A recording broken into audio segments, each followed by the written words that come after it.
We're recording. We're recording. Good. Welcome to all those who are watching on the record.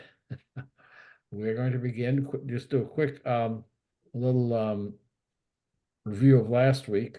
You may recall last week we were talking about this question of supply chain.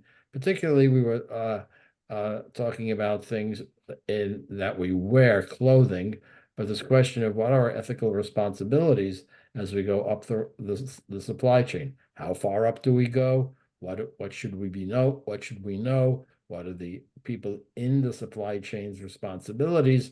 And we actually found a 19th century teshuvah from Iraq, which was one of the great centers of Jewish learning at the time in Baghdad up until the creation of the state of Israel.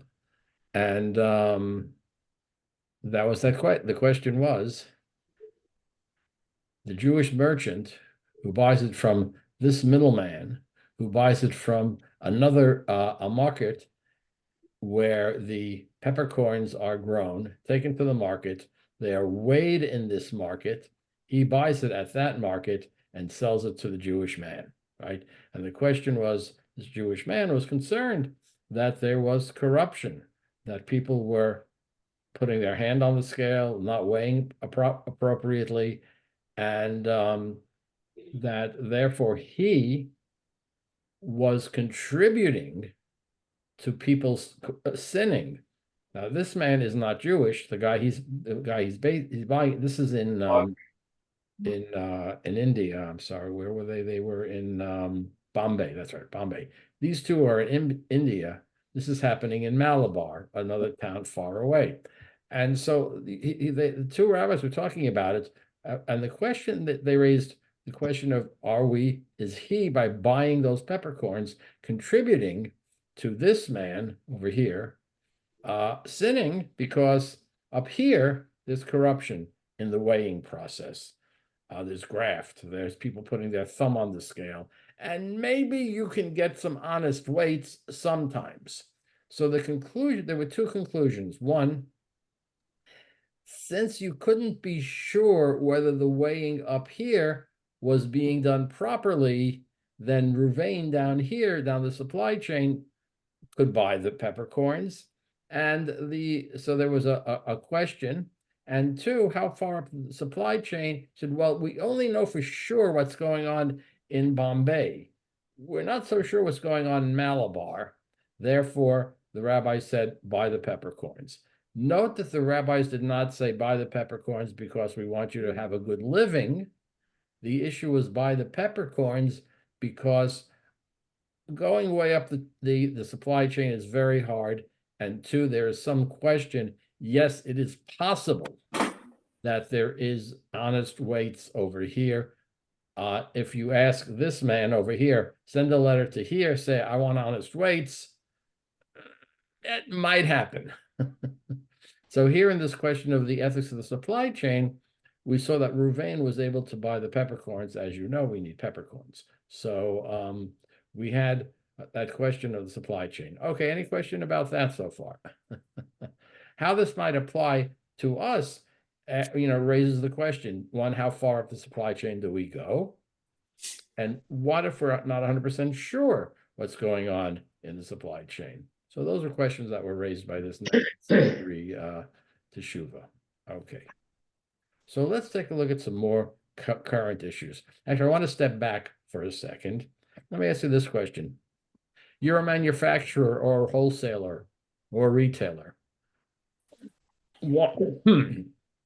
Why should you be concerned that the clothing that you're selling, I bought a shirt made in Indonesia, actually yesterday. Why should you be concerned? Why should you be concerned about what's going on ethically on the supply chain?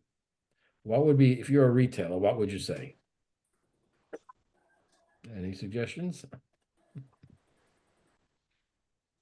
Well, you may have some customers that are concerned about that. And if you can't prove it to them, they won't buy it from you.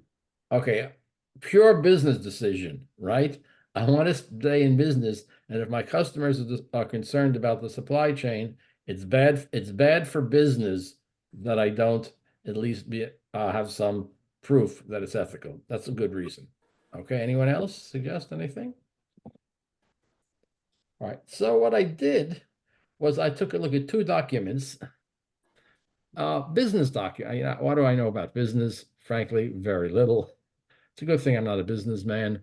Um, they always say synagogues, well, they say this about government, but it's true about synagogues as well. Anyone who says that a synagogue must be run like a business knows nothing about business nor synagogues. They usually say that about governments, but that I think is true about synagogues as well. So I decided to take a look at some of the, what does it mean to have an ethical supply chain? Now, these are from business articles. And I just thought it would be curious to see why it is that as ethical supply chain is a network of production that operates in a commitment to social, environmental, and ethical standards at every stage, right? Fair labor practices, environmental sustain. Notice all the different issues: transparency and traceability, um, and the benefits, enhanced brand reputation. When you buy something, are you more likely to buy Bombas socks because they give away a free pair to those in need than other socks? In other words, is an ethical pattern affect your buying decisions? If it was a choice of two, I would take the ones where they're donating a pair. Okay. Even if they're more expensive? Now you're pushing it. I did buy a pair of slippers from Bombas. I thought they were fairly expensive, but I bought them. That's an interesting, right? There's an issue, enhanced brand reputation. But we at least know that when we say Bombas, by the way, are you all following? If you don't know what I'm talking about, please say so. Bombas was one of the first brands on Shark Tank, and one of the sharks made a deal with them, and this has become it's probably one of the best deals he ever made, right? Because Bombas are really doing extremely well, and part of the reason enhanced brand reputation.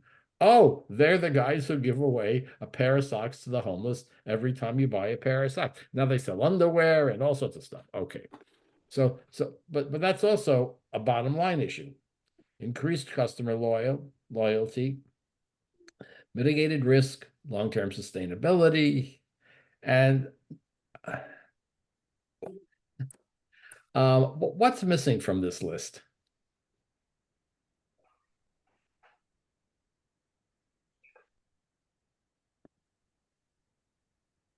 Anyone? Good for your brand. Customers will be loyal. You're not going to have risk of lawsuits or other problems, and you'll be doing things sustainably. Anything missing from that list?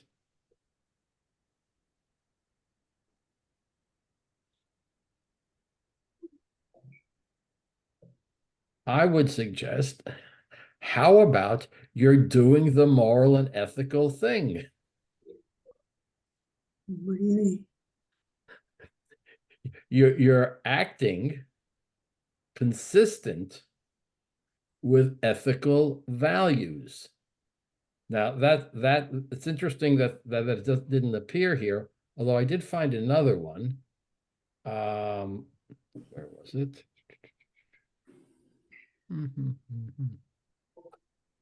Was it? Is that the one we just looked at? Yes. Um, I'm looking for 6. I may not have. There it is. Okay.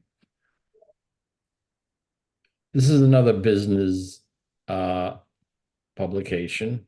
I want to go down to the bottom here. Okay. Is an ethical supply chain worth the cost? Notice again the risk, reputation and brand loyalty, we've seen that before, consumer demand, employee morale and retention, the employees, it's good for your employees, it's good for your sustainability, it might even save you money, it might meet regulatory, and of course, there they at least suggest that there is a moral imperative. I thought it was interesting to note that the question of are you acting morally, which was absent from that other list, is here. There's an intrinsic value in doing what is right. Which is, I think, something that we're talking about, but at least it does appear on some places. Okay. Well, it should be at the top of the list. You would think so, right? But for a businessman who's right, if a right, the business is to make profit. That's the whole point of the business. So all those other ones are trying to point out that an ethical supply chain will increase your profits because people will be loyal, because you'll have you're not gonna have lawsuits and all sorts of other reasons. But at least it did make the list. Okay. Comments on that? All right. So let us take a look at, here's one last one, again from the business world. This is how I took the name. I found this article. Where was it? Yeah, I don't remember. I didn't say where it is. Green is the new pink. Sustainable fashion will rule the runway, right? And again, sustainable fashion for the conscious consumer. Millennial and Gen Z buyers have been taught to vote with their wallet. And they talk about reducing waste, promoting reselling and recycling, stand for some, and what should you do as a shopper? Paying attention to how you shop, demand transparency, right? How about, we'll see about this question of buying less. How many new out pieces of clothing do you think the average American purchases during the course of a year? We'll take a look at that. Donate, recycle, use the secondhand marketplace to offload the items you don't need. Okay, so let's take a look now. This is the most complete article that I found. It's a fascinating article. I need to find it. It's not there. It's not there. Okay.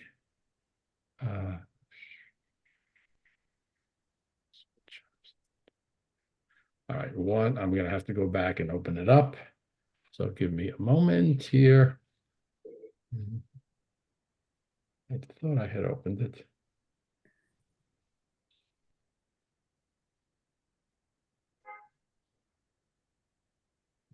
Oh, I know where it is. I know where it is. I know where it is. Okay. Let's go back.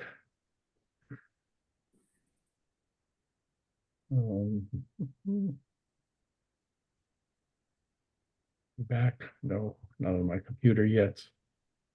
Okay. Share screen. I know where it is. Okay. This is a lengthy, somewhat academic article from Shotnez to upcycling. What's Shotnez? Anyone?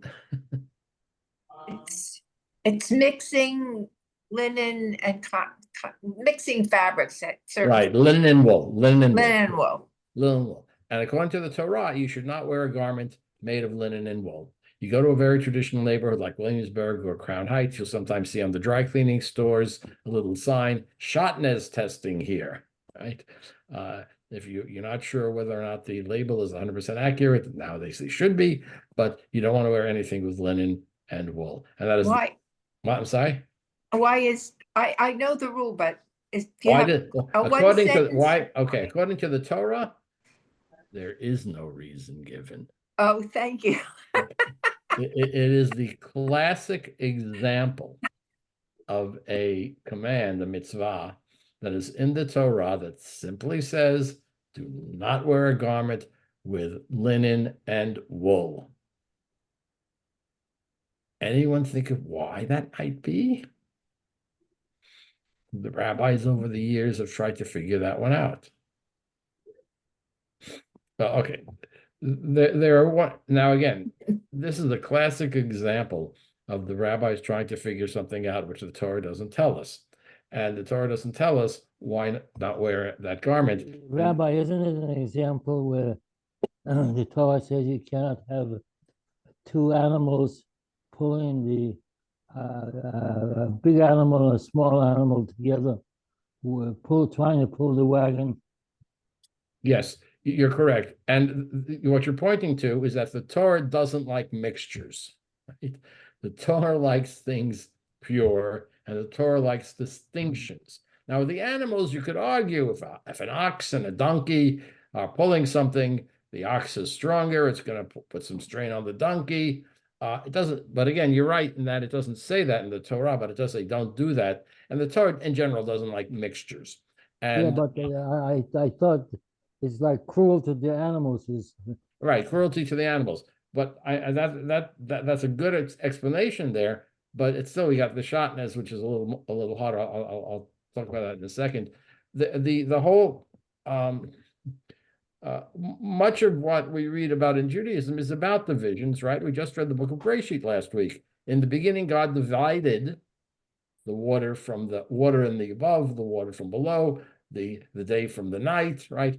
In the story of creation, there's a sense of dividing and keeping things separate. The best explanation I've ever heard for shatnez is that shatnez gives a clear example of dividing the animal and the that's exactly what I'm. vegetative. That's what I was spheres. driving at. All right, wool from a sheep, linen from cotton, from a plant. So you just remember in Judaism, what's the ceremony we have at the end of Shabbat? It's called Havdalah, which means divisions, right? Ben Yom HaShir is Shesh Yemei Hamaseh, Ben Yisrael. In other words, there are a series of divisions that we have in Judaism, Shabbat, not Shabbat. Face it, we do Jews and non-Jews, which has been pointed out. So we divide the world into this tiny little group and everybody else, right?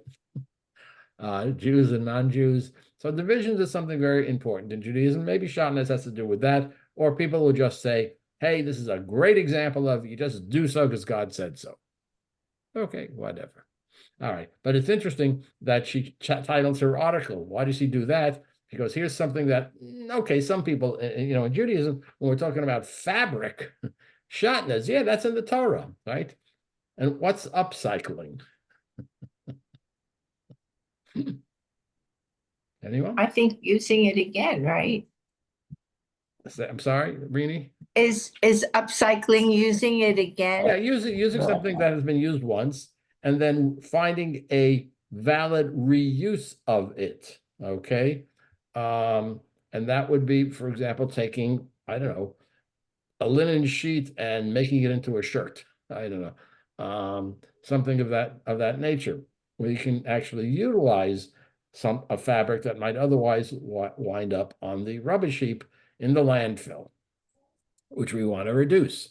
So this is actually an academic, this is a very academic paper. It goes into great detail. I'm not going to go into all that detail, but notice it's written by a postdoctoral fellow in the Department of Economics at Yale.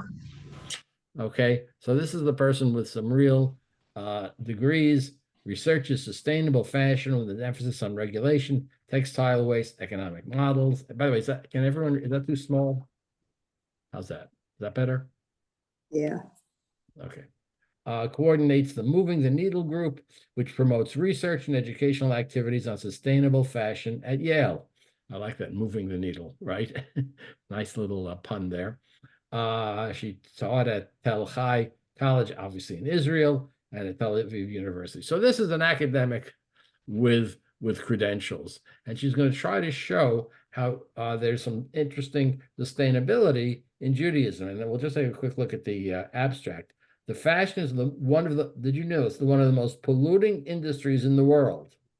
The fast fashion production model, right? Are we familiar with fast fashion? Anyone? Yes. No? Isn't What is it fast like fashion? isn't it like H&M or like cheap clothing? Is it? Inexpensive clothing that is constantly being updated and changed, and new ones come in. It attracts. I mean, I was once in a mall with my daughter, and this is maybe 15 years ago, and I was just kind of shocked by all of these different types of stores that had all of these, these dresses and stuff. I'm sorry, someone comment? Yeah, there are a number of brands that do this. And I suppose what the marketing niche tends to be females, adolescent through young adulthood. It's called fast fashion, right? H&M is a very good example. Fast fashion conquered the Israeli market. I did not know that. In response, what's the name of that? Oh, there are certain, I can't think of the name of those fast fashion stores in Israel that I've seen. Can't remember. Okay. Increasingly significant, the sustainable fashion movement in Israel draws inspiration from a global movement, but now this is an interesting question. Its roots can be found in Judaism. Now, did you ever think that the roots of sustainable clothing is in Judaism? Frankly, I had not thought about that at all. Traditions, and she'll talk about the Shemitah year, the sabbatical year, Shatnez. We'll see how that fits into this. The relation of Israeli businesses, offer insights gained through the examination of ancient and modern values and conscious fashion consumption and its potential to encourage sustainability. Okay, so you have this issue of fast fashion. Okay, fast is responsible for 1.92 million tons of textile waste per year, equivalent to one fully loaded garbage truck of clothing being buried in landfill sites every second. I would not have thought it was that much. And it's also responsible for slavery, genocide, forced labor camps, cotton farming. 93% of brands don't pay their workers a living wage. That's another question, how far do you go up the chain and what do you do about that? 98% of the workers in the textile factories do not earn salaries sufficient to feed their families, right? We mentioned a little bit before this question as to what's the best policy that you can have to try to raise those salaries rather than just eliminating the job. Okay, are you ready? The average consumer in the West purchases 68 fashion items a year. Surprised by that number? Yeah, No, yeah, I am. What would you have said? I'd asked you before, what would you have said the number was? depends on whether my wife was still teaching or not. 68 would have been a pretty good number when she was teaching. Okay, we'll take it. Carol, we don't know if you want to comment on that. No? Okay. I was shocked by I that. think that's too high. Well, that's what she says. The average consumer in the West we're talking about, socks and gloves and hats and scarves and as well as shirts, pants, ties. Okay, maybe because I'm out of the job market, I don't buy that much as I used to.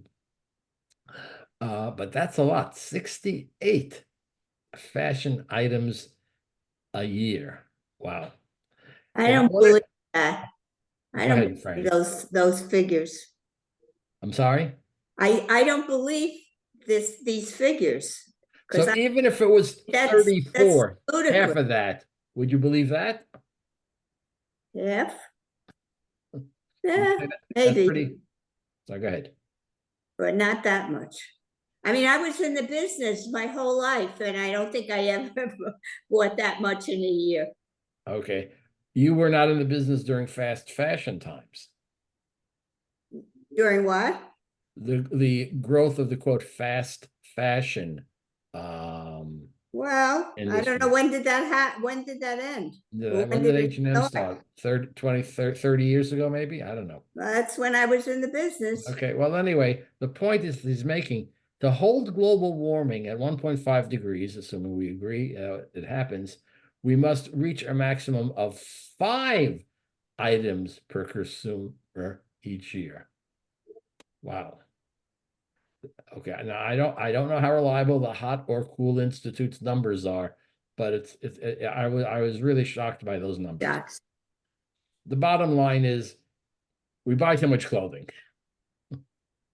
Okay, can we agree on that?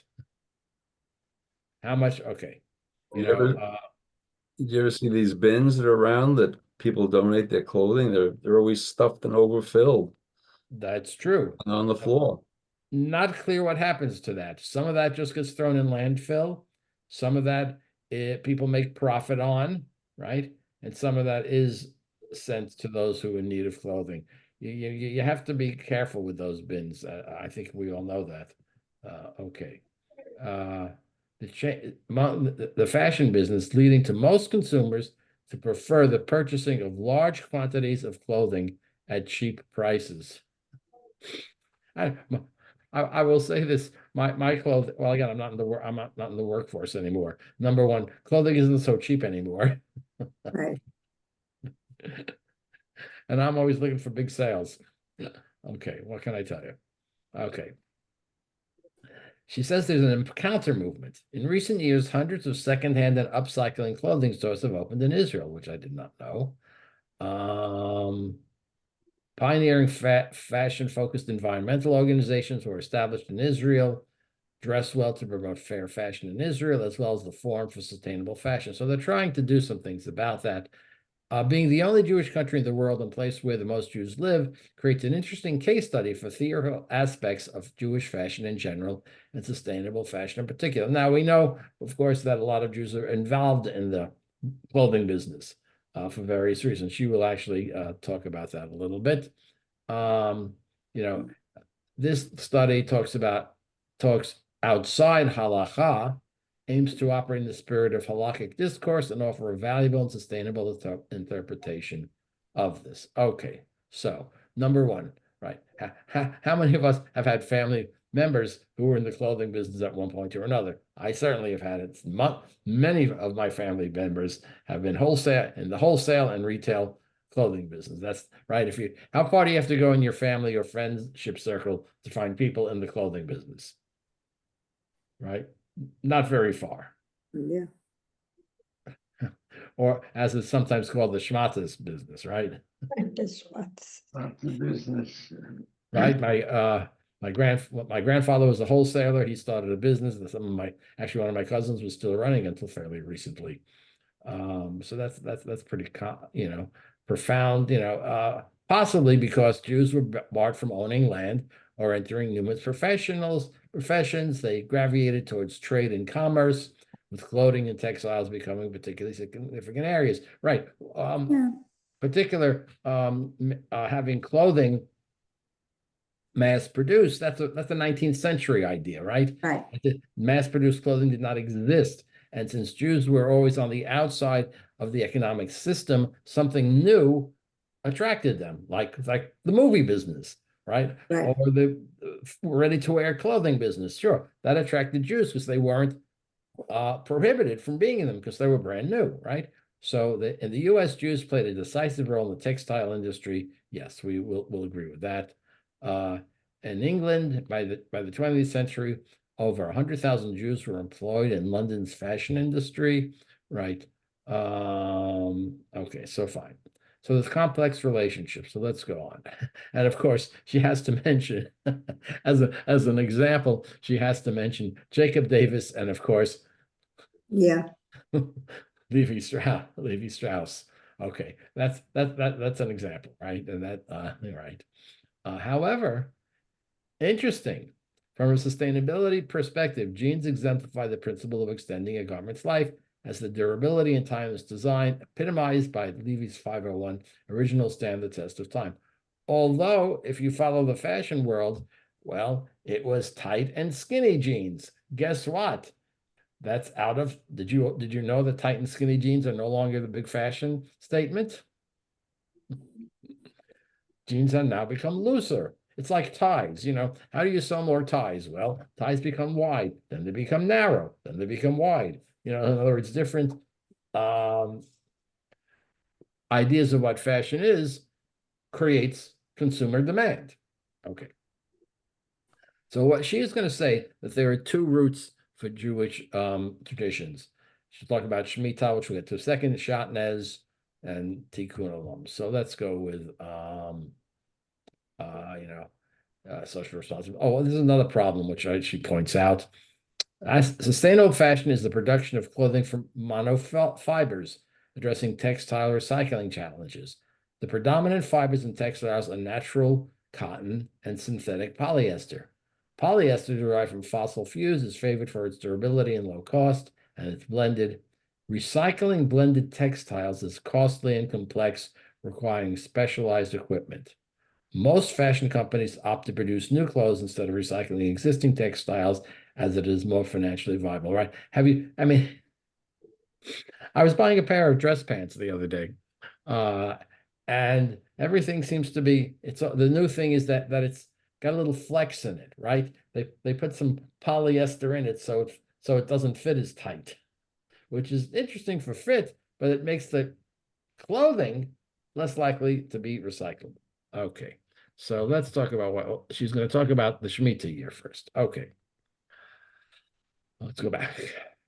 Every seventh year in a 7-year cycles, the people of Israel, both secular and religious, are to observe the mitzvah of Shemitah, leaving land to lie fallow, resting from all agricultural activity in the land of Israel, and leaving crops to anyone who wants to harvest them. It appears in the book of Leviticus. Now, you might say, what does Shemitah have to do with clothing? Right?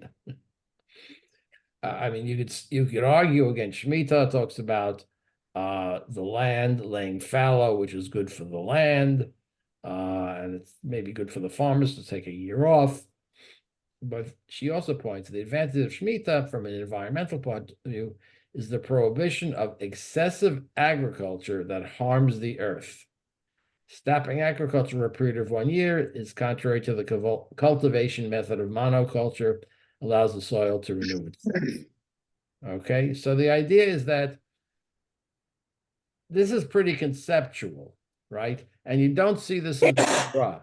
The Torah does not say that Shemitah is there to teach you about excessive agriculture.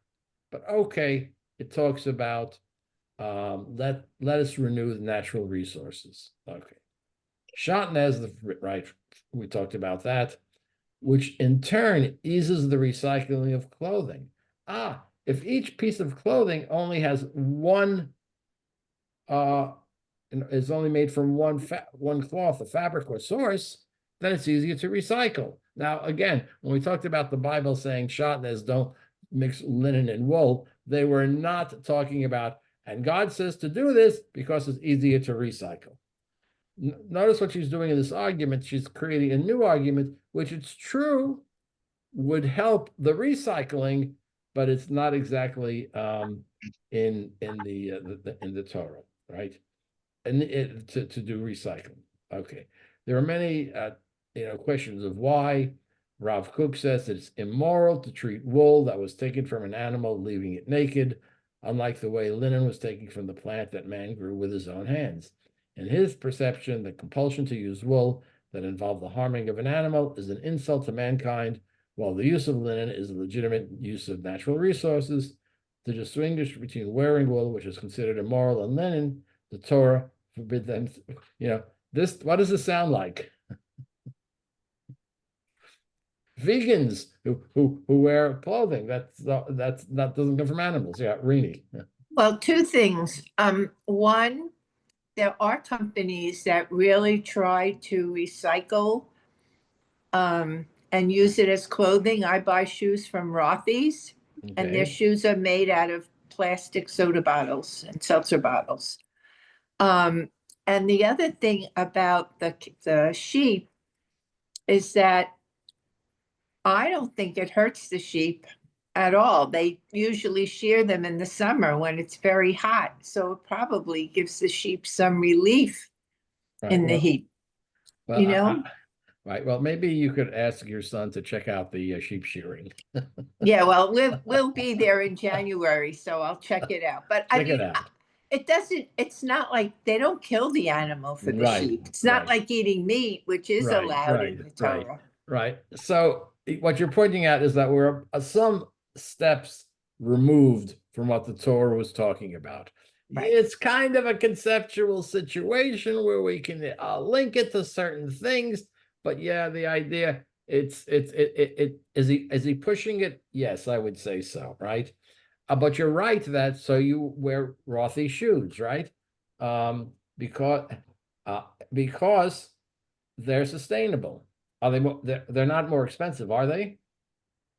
What? I don't know. Rini, you're muted. We can't hear you. It, wait a minute. It depends what brand of shoes you would normally buy, but Mhm. certain leather shoes are certainly more expensive, but these are even washable. Mhm. So, you know, So there's an example of a company that feels it's good business to be known as sustainable, right? right, It's good for business. right. Okay, so there you have that example. Okay, now this is an interesting question. By the way, there's going to be a larger question here, which you'll see that she asks, which we have right in this paragraph. And the biblical verse, and Jacob came to the city of Nablus, which commands ultra-Orthodox Jews never to change their name, language, and clothing, and thus not to succumb to changing fashions. Can also be interpreted in the concept of sustainability, overproduction, fast change. Now, it's true. Now, think about this. In the ultra-Orthodox community, yes, fashionability sort of stopped, right? And the really, why do Hasidim dress the way they do in their fancy dresses and the hats and the strimals and everything else? Well, that's the way noble people dressed in Poland in the late Middle Ages. But you also see in parts of the ultra-Orthodox Jews, yes, what color clothing do they wear? Black. Black. Black, right? Are they wearing it because of their concern about sustainability? No, I don't think so.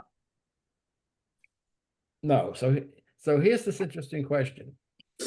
Within the ultra-Orthodox community, where the concerns for sustainability probably do not penetrate very deeply, on the other hand, based upon we want to stand apart from the modern world and not to be seen not only in our practice of Judaism, but even how we dress, that we are not subject to modern changes in things. The net result is that their way of using clothing actually promotes sustainability unintentionally, right? It's an interesting contradiction there. Not their wives, though. Yeah, right. Okay, there it's true. Yeah. There as well. Yes, you can certainly see long sleeve dresses or dresses with great length following certain fashion trends, right? It depends upon how, quote, orthodox they are, right? Some in the modern Orthodox movement are probably as similar to the non-Orthodox world. But in some of the more Orthodox movements, I would say, yeah, but that's based not upon sustainability, right? No, No. No, no, it's but not what gonna I'm saying is the men might inadvertently be doing something that's sustainable, but their wives, even if they're wearing long sleeves, they go out and buy I wouldn't say fashionable clothing because it's long. Yes, it is. Yeah. They try to look beautiful. Right. yeah. They don't wear black and white baggy dresses. So Right. So I think her argument here fails a little bit because it's dealing conceptually on so many levels, but as you point out, it's inadvertent. And there are some communities in which men wear white shirts. That's the only color shirt you will ever see them in, right? White shirts. And dark suits or dark pants, right? right. And even in Israel, where, as we all know, it is very hot in the summer, you see traditional men walking around in dark suits, right?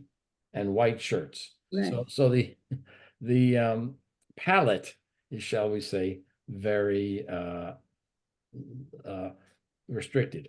Now, she points out fast fashion companies release over 50 collections a year. Wow. Ultra fast fashion companies such as Shane. I never ever hear of that. Oh, that's a Chinese one, right? Maybe. I think it's a Chinese company. Yeah. Pretty Little Thing. Never heard of it. Advertise between 3,000 and 10,000 new items on their website. Ultra fast fashion companies represent the third generation of fast fashion, offering customers cheaper, more polluting, and faster fashion than ever before. Right?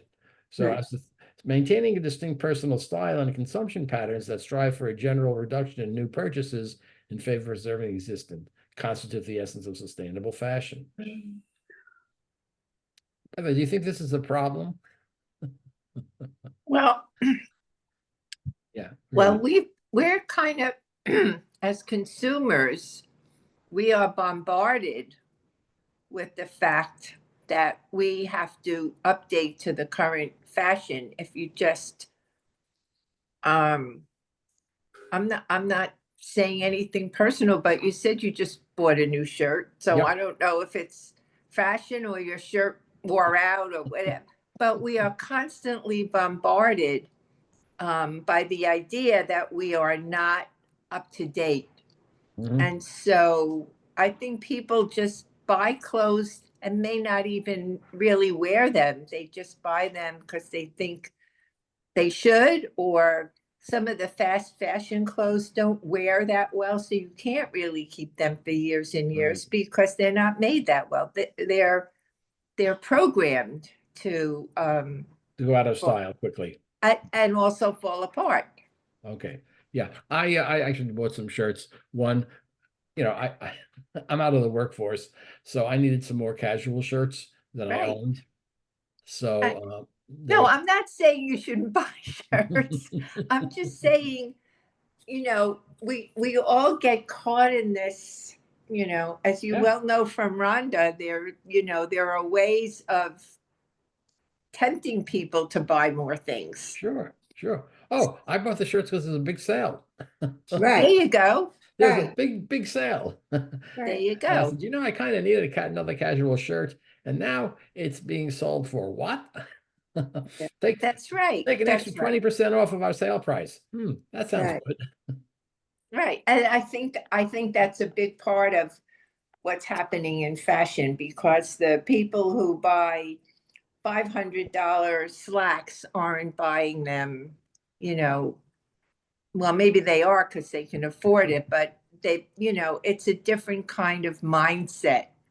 I Okay. think people in the more general population think, oh, I can afford this high fashion looking thing, and it's wonderful. So all these stores like H&M and other stores like that, they count on that. Yeah, but I've noticed a couple of things recently. One, in the world of clothing, huge sales all the time. Yes. Well, right? they're overpriced to begin with. That's why. Well, the price has gone up, No, I will say I'm more likely nowadays to buy something of a higher quality and wait for the sale, even Right. though it's more expensive than Right. Right. right. Right. I no longer buy certain types of shirts from certain stores because I know that in order to keep the same price point, they have cheapened the product. Right. That's right. But you see that's also what I'm saying. It's a pressure. You want a nice shirt and you won't buy it, or I'll use myself. I want something from Ann Taylor, which is way overpriced in my mind, and I wait till it goes on sale, and then I have a beautiful Ann Taylor shirt. Right. But Right. but what makes me want to buy that shirt, it partly is it's on sale, whether I really actually need it at that moment or not. Right. So that's the psychological process of that. We're living in a society in which encourages that. Yes. I bought a Brooks Brothers shirt. Now, I'm not your typical Brooks Brothers consumer. I don't think, but they make really good shirts. And when they're really on significant sales, That's right. That's right. I look at them. So, and they have a Brooks Brothers store that's not so far from Mount Sinai Medical Center. So I'm in the area, which is what I did yesterday. Okay. But the question, she's also using the issue of tzniut, modesty, right? You know that's a big deal in very traditional communities. That's why you have long sleeves, long skirts, right? Cover the hair. But she points out that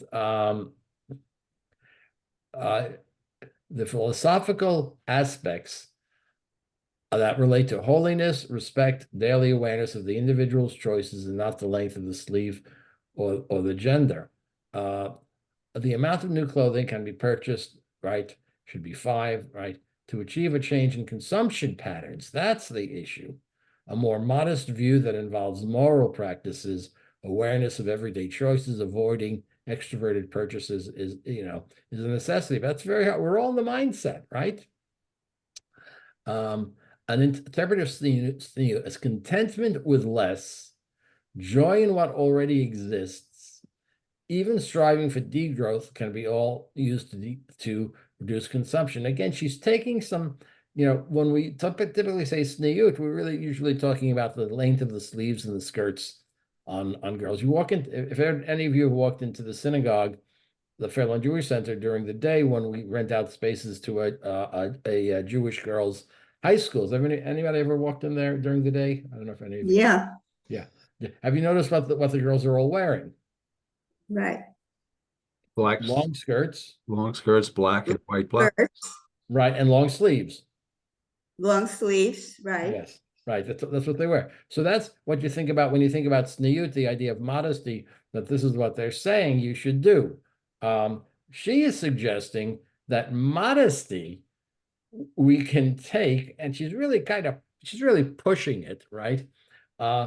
Modesty, contentment with less, joy in what already exists, and striving for degrowth can be used to reduce consumption. Rabbi, Is she realistic? Rabbi, just one comment on the girls at the high school. Yes, I live near the high school, and they walk down to the field all the time. They're always wearing the long black skirts and the white long sleeve blouses. But when they first moved in, they had a time when they were donating, where they're giving every member of the center a gift of some type. And I went over there and went in to get it, and there were 6 or 7 or 8 girls at the table, and they were all dressed to the hilt. There was no restrictions. I mean, they had long dresses and long sleeves, but they were all different colors and nice and very beautiful dresses they were wearing. Okay, so there too. So I mean, I what she's saying is that to be ethically concerned about what we're wearing takes a whole new mindset about clothing, right? It's not just now, Rothy's is a good thing. By the way, I have no connection to Rothy's, just to be clear. Buying Rothy's is a good thing, but the whole new mindset that she is suggesting, that is not what tzniut traditionally meant. But maybe we should be more modest about our clothing, right? But we all know people, right, who are not fashion plates, right? Who wear clothing that may look a little outdated, but are okay, right?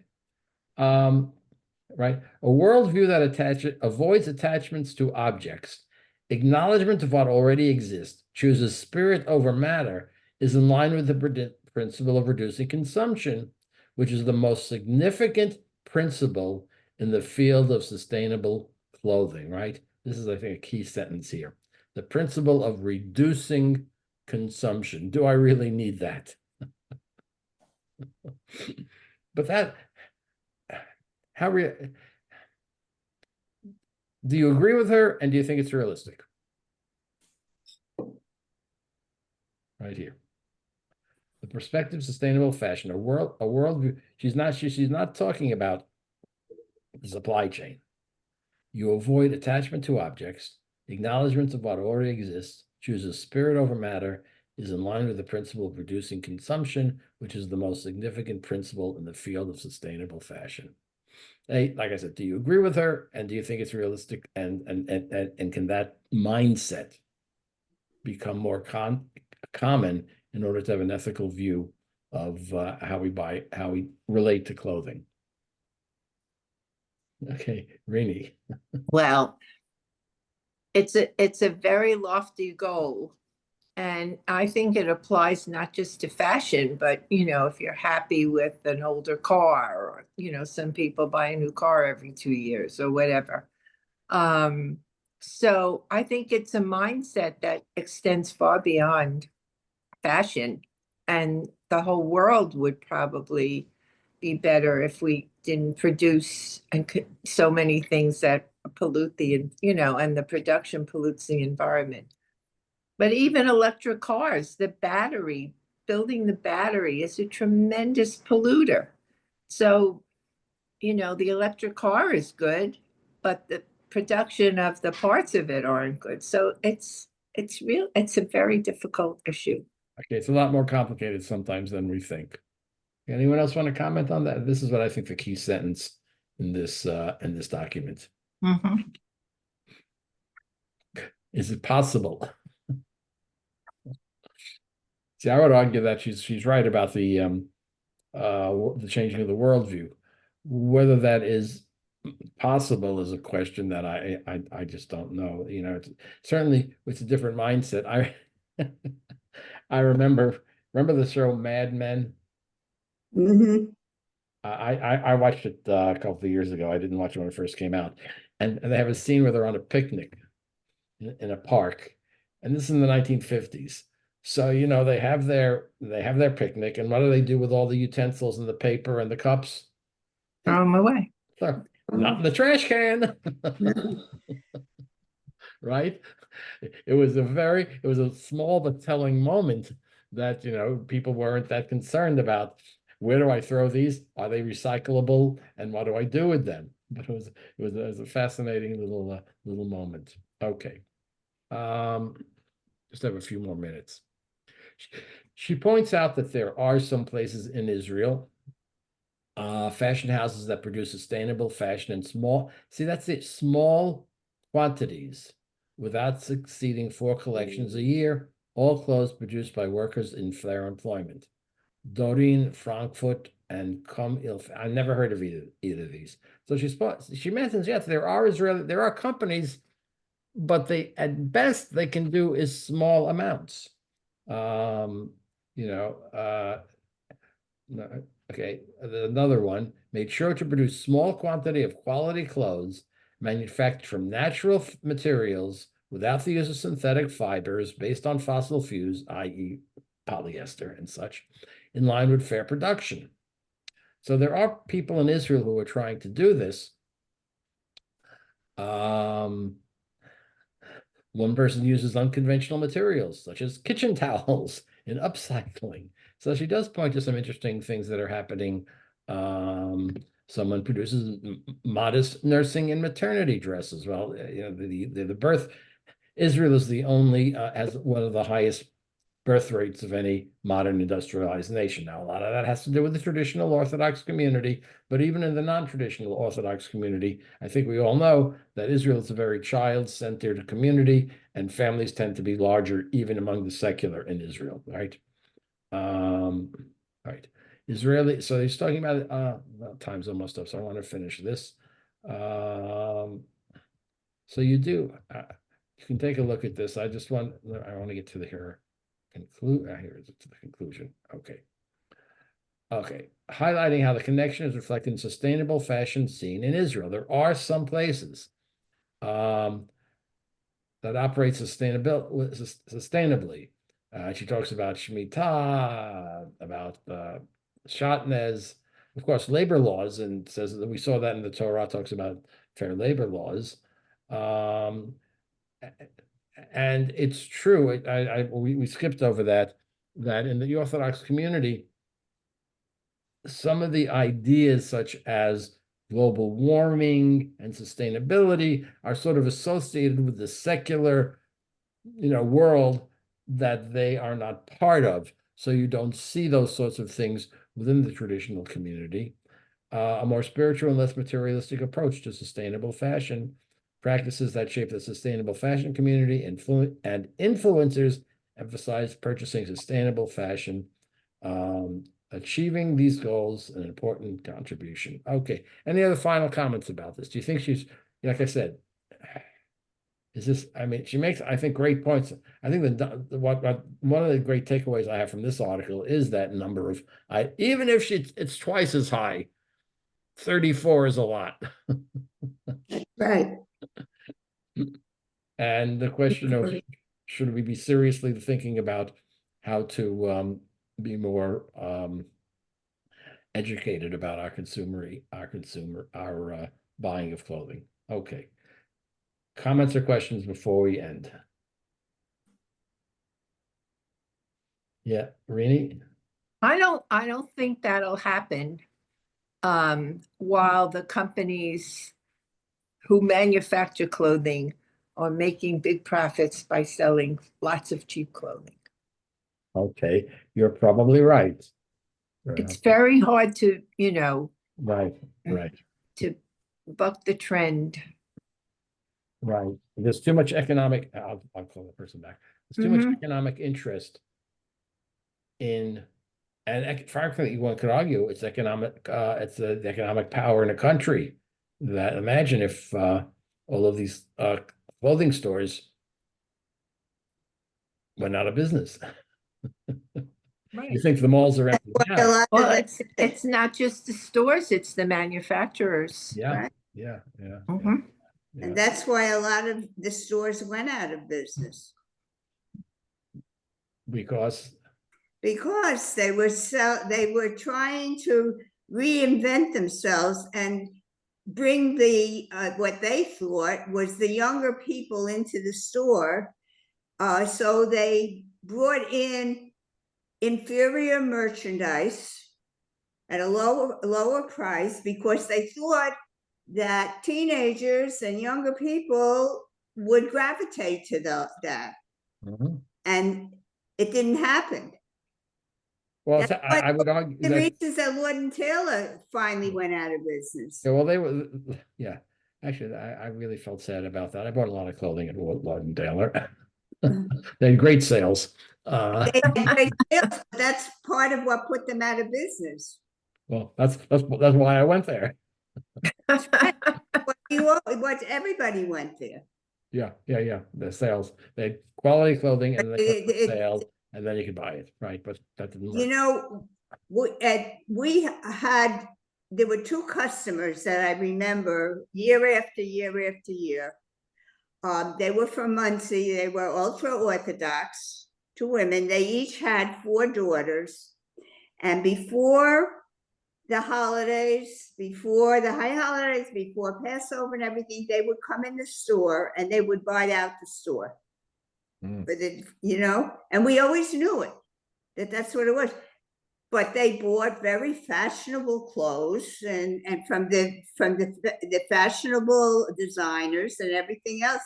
They weren't buying sedate clothes the way we think about them, That happens. All right, our time is up. We're going to probably just spend one more class or part of a class on this question of sustainability. Then the next topic is going to be Judaism and vaccination. That question has been around a very long time. It's not just recent, and we'll see some of the sources that go back. Vaccines were invented not that long ago, and we'll see some sources about that and some more contemporary ones. So we'll see how at most we'll have perhaps one more class on the sustainability and then move on to the next. Okay, everyone, have a good day. Thanks, you too, Rabbi. Thank you all for coming. you. Take care. Bye. Thank you. Don't forget to vote next week.